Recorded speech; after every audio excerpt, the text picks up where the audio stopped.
નમસ્કાર મિત્રો, પેરના ન્યૂઝમાં આપનું સ્વાગત છે। આજ રોજ સ્ટેટ મોનિટરિંગ સેલના ઠાસરામાં દરોડાથી ઠાસરા પોલીસ ઊંઘતી ઝડપાઈ। બાતમીના આધારે ઠાસરાના મોટા કોટરિયા દરોડા પાડી લાખોનો વિદેશી દારૂ જપ્ત કર્યો।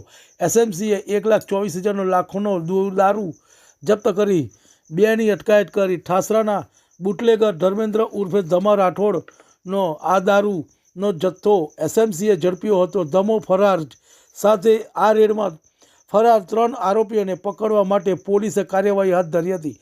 ઠાસરામાં ગામમાં પાણીની ટાંકી પાસે વિદેશી દારૂનું ખુલ્લેઆમ વેચાણ કરતા હતા। પોતાના મકાનની આસપાસ બીજાના મકાનના ધાબા પર છુપાવ્યો વિદેશી દારૂ। એસએમસી 31 પહેલાં જિલ્લામાં સક્રિય થતા બુટલેગરોમાં ફફડાટ। ઠાસરા પોલીસ દ્વારા આગળની વધુ કાર્યવાહી હાથ ધરવામાં આવી હતી। રિપોર્ટ રવિ સાધુ લિંબાસી। તમને અમારા સમાચાર પસંદ આવ્યા હોય તો લાઇક, શેર, બેલ આઇકોન અને સબસ્ક્રાઈબ કરો।